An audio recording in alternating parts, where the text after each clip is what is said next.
ఇల్లందు వీవైఏ మండల కమిటీగా నేను మాట్లాడుతున్నా. మరి ఈరోజు మాది సమ్మె కార్యక్రమం 33వ రోజుకు చేరింది. 33 రోజుల నుంచి మా వీవైఏలము టెంట్ల కిందనే మండు టెండలో సమ్మె చేస్తున్నాం. కానీ ఇంకా ప్రభుత్వము మరి మా డిమాండ్లు ఒప్పుకోలేదు. క్షేత్రస్థాయిలో ఏ పని జరిగినా కూడా వీవైఏలు గుర్తుకొస్తారు. కరోనా వ్యాక్సిన్ అప్పుడు కానీ, మరుగుదొడ్లప్పుడు కానీ, మరి పిల్లలు బడిబాట పిల్లల కార్యక్రమం అప్పుడైతే ఏంటి, ప్రతిదానికి వీవైఏలు గుర్తుకొస్తారు. ఎలక్షన్లప్పుడు కానీ ప్రతిదానికి వీవైఏలు గుర్తుకొచ్చినప్పుడు మరి ఇప్పుడు మా వీవైఏల సమస్యలు పరిష్కరించడానికి ఎందుకు ప్రభుత్వం దిగి రావడం లేదు? మా సమస్యలు ఎందుకు పరిష్కరిస్తలేరు? మా న్యాయమైన డిమాండ్లే కదా. మరి కనీస వేతనం 26,000 అడిగినాము. మరి సాధారణ బీమా 10 లక్షలు.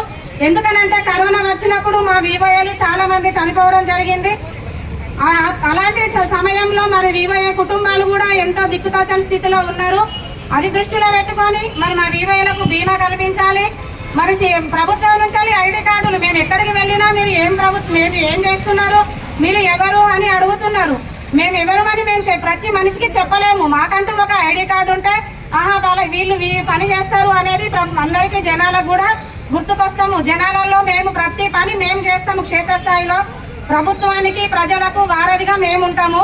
కానీ ప్రభుత్వానికి ఇప్పుడు మేము ఎందుకు గుర్తుకొస్తలేము? 33 రోజుల నుంచి సమ్మె చేస్తున్నా కూడా మా సమస్యలు మా డిమాండ్లు ఒప్పుకోవడానికి చర్చలు జరిపించడానికి ప్రభుత్వం దిగి రావడం లేదు. కాబట్టి ఇకనైనా ప్రభుత్వం దిగి వచ్చి మా సమస్యలు మా డిమాండ్లు ఒప్పుకొని మాకు న్యాయం చేస్తే, లేకపోతే మా సమ్మె ఇంకా ఉద్రిక్తం చేస్తామని మా ఇల్లందు మండలం వీవైఏల కమిటీ ద్వారా నేను విజ్ఞప్తి చేస్తున్నా ప్రభుత్వానికి. పల్లి మండలం, నేను చంద్రకళ సిఐటిలో నేను అధ్యక్షురాలుగా పనిచేస్తున్నాను. 20 సంవత్సరాల నుండి మేము పనిచేస్తున్నాము. ప్రస్తుతానికి మాకు 3,900 రూపాయలతోటి మాకు రోజుకు వచ్చేసి 100 రూపాయలు కూడా పడట్లేదు. మరి ఈ రోజులలో కనీస వేతనం అడుగుతున్నాం. ఇది న్యాయమైన డిమాండ్స్ మావి. రోజుకు 100 రూపాయలతోటి మేము 30 రోజులు ఎలా పని చేయాలి? మరి ఎందుకు అధికారులకు మేము కనపడట్లేదో మాకు తెలియట్లేదు. కానీ మేము టెంట్ కిందకు వచ్చి 33 రోజులు మేము సమ్మె చేస్తుంటే ఆడపిల్లలు ఎండకి ఎంతో మంది సొమ్మసిల్లి పడిపోతున్నారు. మరి ప్రభుత్వం దృష్టికి వెళ్తుంది, కానీ మమ్మల్ని ఎందుకు నిర్లక్ష్యం చేస్తున్నారో అది అర్థం కావట్లేదు.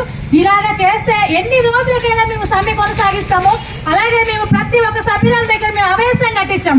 అభయస్థం కట్టిస్తే ప్రతి గ్రూప్ దగ్గర మీటింగ్ పెడితే ప్రతి ఒక్క సభ్యురాలు అభయస్థం కావాలని అడుగుతుంది. తిరిగి చెల్లించేటకు ప్రతి ఒక్క సభ్యుల నుండి మేము అభయస్థం కట్టిన డబ్బులు రిటర్న్ ఇవ్వమని అడుగుతున్నాం. ఇది న్యాయమైన కోరిక. అలాగే VLR వడ్డీ లేని రుణాలు అడుగుతున్నాం. ప్రతి ఒక్క సంఘానికి వడ్డీ లేని రుణం ఇస్తామని చెప్పారు.